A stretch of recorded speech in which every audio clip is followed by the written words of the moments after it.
Retour à Birkenau de Ginette Kolinka et Marion Ruggieri, lu par Ginette Kolinka et Christina Crévillenne.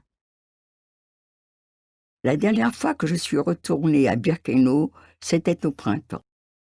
Les champs se couvraient de fleurs, l'herbe était verte, le ciel limpide, on pouvait entendre les oiseaux chanter.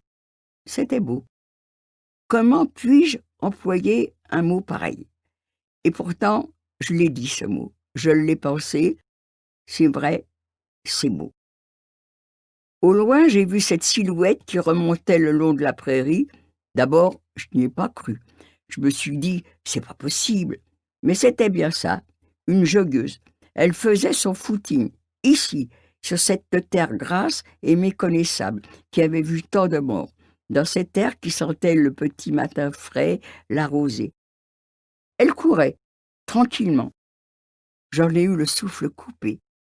J'ai eu envie de hurler, de lui crier « Es-tu folle ?» L'étais-je, moi?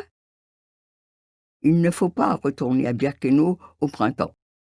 Quand les enfants jouent sur leurs toboggans, dans les jardins des petites maisons longeant l'ancienne voie ferrée qui menait au camp et à son funeste arrêt, la Judenrampe.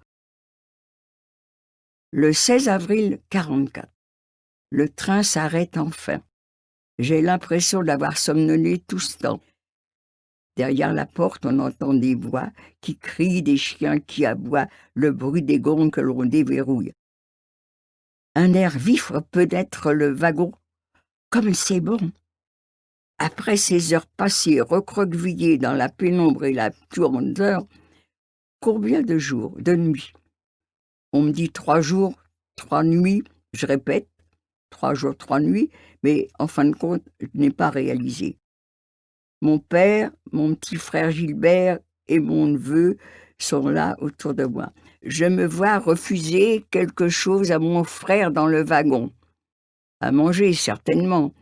Peut-être nous ont-ils donné de la nourriture pour les enfants, peut-être. Certaines personnes me disent qu'on n'avait pas à manger.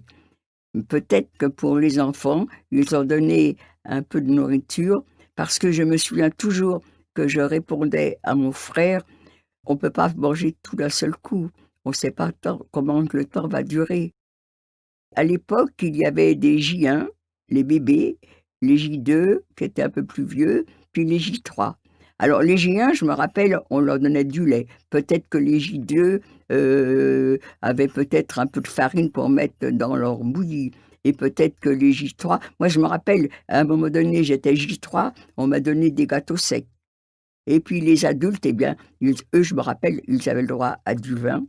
Et ma mère, d'ailleurs, se débrouillait pour changer ses tickets de vin contre autre chose. Je m'entends répéter à mon frère: non, Gilbert, faut pas manger tout d'un seul coup. On ne sait pas combien de temps peut durer le voyage.